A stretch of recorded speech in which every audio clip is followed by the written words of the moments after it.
Hi සලම් Kavisha extension ආයතනයේ සාදරයෙන් පිළිගන්නවා.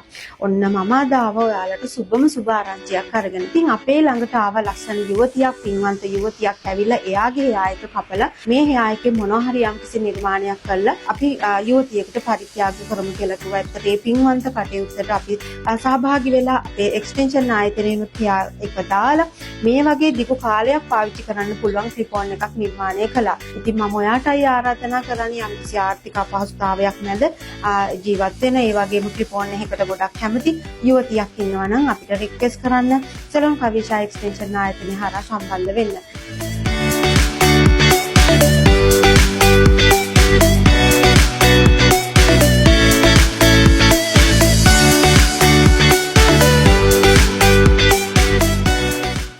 Real subject is අනුශාසන තැනක් සලම් කවිෂා කියන්නේ මම කලින් ඇටලා තියෙන ඉන්ෆර්මේෂන් කරලා ඉතින් මට ගොඩක් සබ්ජෙක්ට් වලට මේක සම්බන්ධ වෙන්න පුළුවන් වුණාට ඔයාලට ගොඩක් ස්තුතියි මේ මාව සම්බන්ධ කරගත්තට. හායි කවද? හායි ඔයාලගේ පේජ් එකේ මම වීඩියෝස් එකෙන් බලනවා. ඒක තමයි දැනගත්ත ඔයාලට ගිය අවුරුද්දේ යා ඩොනේට් එකක් කරලා තිබුණා. ඒක දැකලා මට ආස හිතුණා. මම මගේ වීඩියෝස් වලින් දැක්කා සරණ කවිෂාගෙන් මේ වගේ ඩොනේෂන් කරනවා. ඒකත් මම මට ගොඩක් ආසයි ඉතින් මේ වැඩේ කරන්න. ඉතින් ඔයාලට ගොඩක් ස්තුතියි. ආව මේ වැඩේට සම්බන්ධ කරගත්තට. ෂෝල්ඩර් ලෙන්ත් එකට වගේ ඔව් ෂෝල්ඩර් ලෙන්ත් එකට. තා කට්ටක පටන් ගන්න.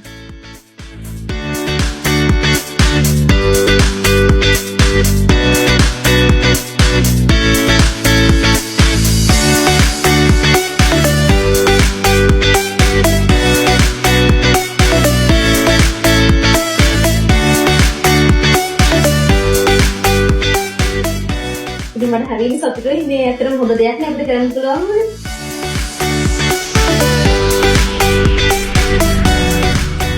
Salon Kavisha, 20 years of unique experience.